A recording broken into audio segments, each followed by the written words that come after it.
Student, कैसे आप सब। तो स्वागत है आप सबका फिर से हमारे यूट्यूब चैनल हिंदी क्लासेस में।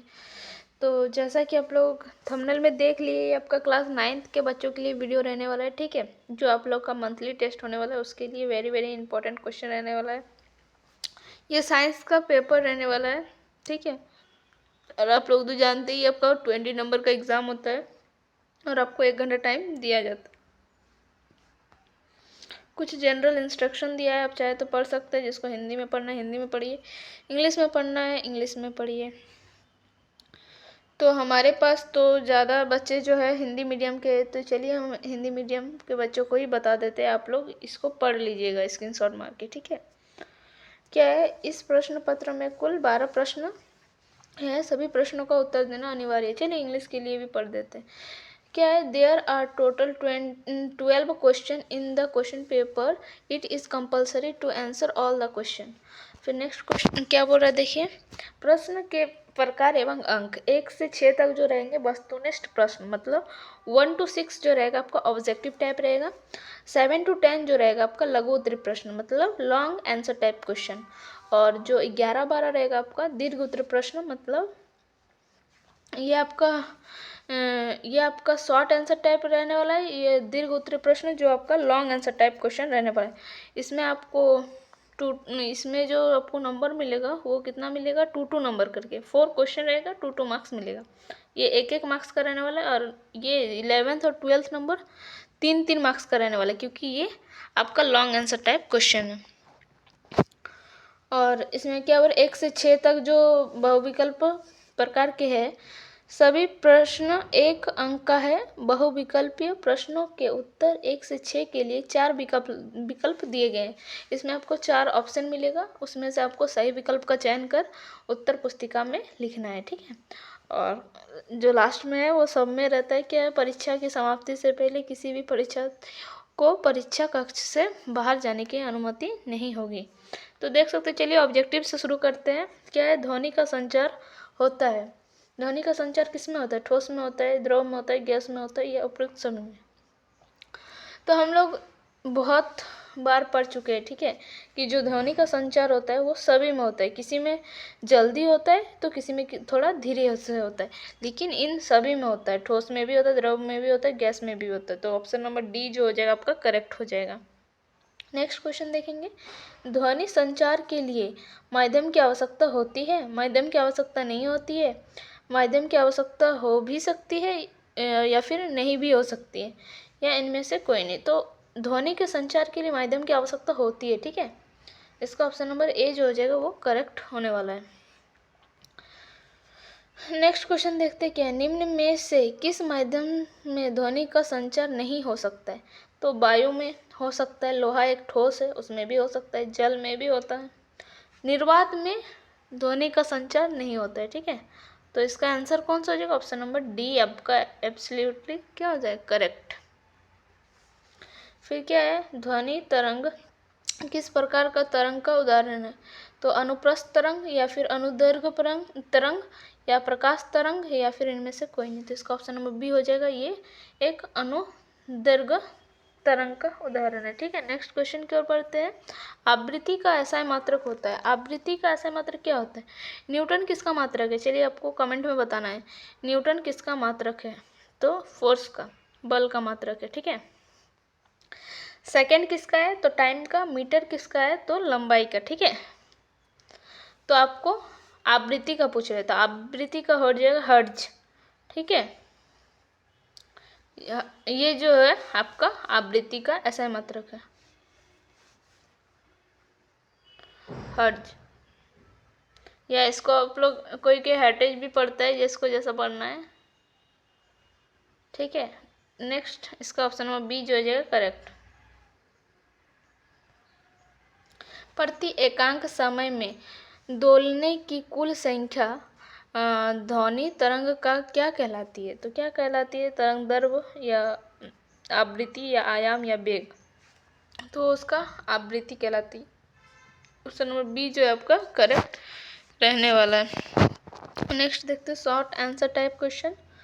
क्या है, ध्वनि की प्रबलता तथा तीव्रता में अंतर बताइए। अंतर आपको, ठीक है, डिफ्रेंशिएट करना है। क्या, तो तीव्रता क्या है, किसी एकांक क्षेत्रफल से रुकिए, क्या है देखिए, तीव्रता क्या है, किसी एकांक क्षेत्रफल से 1 सेकंड में गुजरने वाली ध्वनि ऊर्जा को ध्वनि की तीव्रता कहते हैं। जबकि प्रबलता क्या, देखिए प्रबलता ध्वनि के लिए कानों की संवेदनशीलता की माप है। ठीक है, उदाहरण के लिए 2 ध्वनियाँ समान तीव्र की हो सकती है, परंतु हम एक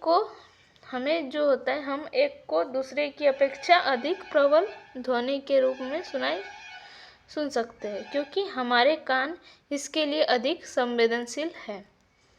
अगर केवल ध्वनि की अगर तीव्रता समान हो सकती है, लेकिन उनका जो प्रबलता है वो एक दूसरे से भिन्न हो सकती है। अनुदैर्घ्य तरंग क्या है, लॉन्गिट्यूडिनल वेव, या और क्या है, अनुप्रस्थ तरंग में क्या अंतर है, ये आपका क्वेश्चन है। अनुदैर्घ्य तरंग और अनुप्रस्थ तरंग में क्या अंतर है। अनुदैर्घ्य तरंग, इसमें माध्यम, चलिए इसके देखते हैं क्या, इसमें माध्यम के कण तरंग के दिशा के समांतर माने पैरेलल गति करते हैं, जैसे कि हवा में ध्वनि तरंग। लेकिन अनुप्रस्थ क्या होता है, अनुप्रस्थ तरंग देखिए, इसमें माध्यम के कण तरंग की दिशा के लंबवत परपेंडिकुलर, ठीक है, ऊपर नीचे गति करती है, जैसे कि प्रकाश की तरंग या पानी की सतह पर उठने वाली लहरें। तो ये सब क्या है, उदाहरण है आपका अनुप्रस्थ तरंग का। और अनुदैर्घ्य तरंग का उदाहरण है आपका हवा में ध्वनि तरंग। ठीक है, अब देखते हैं क्वेश्चन नंबर 9, क्या है, ध्वनि क्या है और यह कैसे उत्पन्न होती है। ठीक है, चलिए देखते हैं इसका आंसर किस तरह से दिया है। ध्वनि ऊर्जा का एक रूप है जो हमारे कानों में सुनने की संवेदना पैदा करती है। ध्वनि वस्तुओं में कंपन मतलब वाइब्रेशन के कारण उत्पन्न होता है। उदाहरण के लिए, जब हम किसी बर्तन को मारते हैं या क्या लिखा है, सितार के सामने जो आपका है तार को छेड़ते हैं तो कंपन से ध्वनि निकलती है। तो जो वाइब्रेशन होता है उसके कारण क्या निकलती है, ध्वनि निकलती है ना। इस तरह से इसका आंसर आप लिख सकते हैं। चमगादड़ अपना शिकार पकड़ने के लिए पराध्वनि का उपयोग किस प्रकार करता है। तो चलिए इसका आंसर भी देख लेते हैं किस तरह से करना है। ठीक है, तो देखिए क्या है आपका, चमगादड़ उड़ते समय पराध्वनि तरंग उत्सर्जित करता है तथा परावर्तन के बाद इनका संसूचन करता है। चमगादड़ द्वारा उत्पन्न उच्च तरत्व में पराध्वनि संपद अवरोधों या कीटों से प्रवृत्त होकर चमगादड़ के कानों तक पहुंचता है। इस तरह चमगादड़ का प्रावर्तिक संपदों की प्रकृति से चमगादड़ को पता चलता है कि आपका जो अवरोध या जो कीट है वो कहाँ पर है और यह किस प्रकार का है। चमगादड़ द्वारा पराध्वनि उत्सर्जित होती है तथा अवरोध या कीट द्वारा क्या है, परावृत्त होती है। तो इस तरह से इसका आंसर आप लिख सकते हैं। आप चाहे तो क्वेश्चन ज़्यादा इम्पोर्टेंट है। ठीक है, क्वेश्चन को आप लोग ध्यान से देखिए कि इस टाइप का क्वेश्चन आपका एग्जाम में आने की संभावना है। ठीक है, आप देखिए, मानव कान की संरचना का संक्षिप्त वर्णन करें। चलिए इसका संक्षिप्त वर्णन करने बोल रहा है मानव कान का आपका। तो आपका जो आपके पास जो 2 ईयर्स है उसमें नंबर ऑफ बोन्स आपको कमेंट कर देना है। ठीक है, कि कितने बोन है आपके कान में, अगर आपको पता है तो, और नहीं पता है तो फिर हम बता देंगे नेक्स्ट वीडियो में। क्या है, मानव कान की संरचना का संक्षिप्त वर्णन करें। मानव कान के 3 मुख्य भाग होते हैं। बाहरी कान जिसको पिन्ना कहते हैं, यह आसपास से ध्वनि एकत्र करता है। ठीक है, तो एक पहला जो है बाहरी कान जिसको पिन्ना कहेंगे। दूसरा है मध्य कान, इसमें कान का पर्दा जो होता है टेम्पेनिक जो मेम्ब्रेन होता है और 3 छोटी हड्डियां होती है। ठीक है, तो देख लीजिए यहीं पर लिख दिया है आपके कान में टोटल 3 हड्डियाँ होती है, तो एक कान में 3, तो आपके पास 2 कान है, तो टोटल जो ईयर बोन होती है आपकी वो 6 होती है, 6 बोन। ठीक है, यहीं पर लिख दिया है।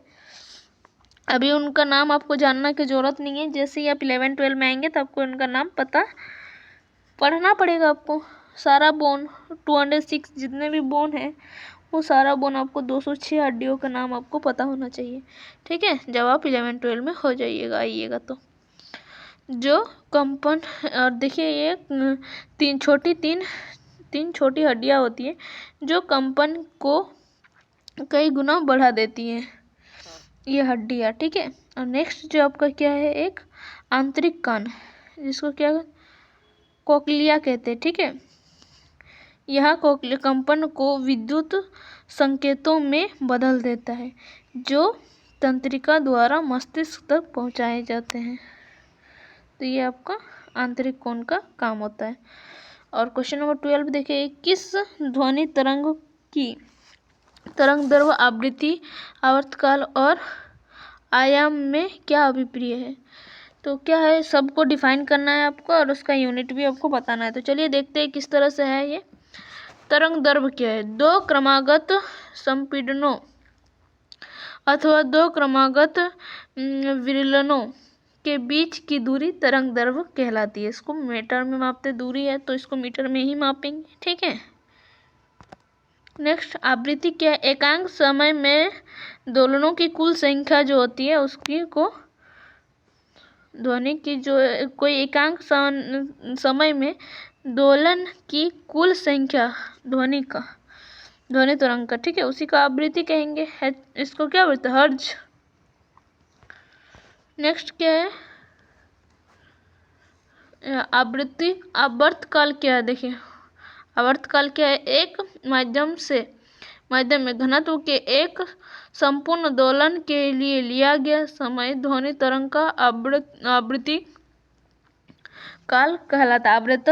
क्या बोलते हैं, आवर्तकाल कहलाता है। आवर्तकाल क्या है, देखिए एक माध्यम के घनत्व के एक संपूर्ण दोलन के लिए जो समय है, ठीक है, उसी को ध्वनि तरंग का आवर्तकाल कहलाता है, जिसका मात्रा क्या है, सेकंड। और आयाम क्या है, किसी माध्यम में मूल स्थिति के दोनों और अधिकतम विक्षोभ को आयाम कहते हैं। तो इसका यूनिट क्या है आपको, मीटर। ये भी देख सकते हैं। तो 12 ही क्वेश्चन था आपका। ठीक है, तो बस आज के लिए इतना ही, फिर मिलते हैं नेक्स्ट वीडियो में। तब तक के लिए बाय बाय, टेक केयर, जय हिंद, वंदे मातरम। स्वस्थ रहिए, तब तक पढ़ते रहिए। धन्यवाद।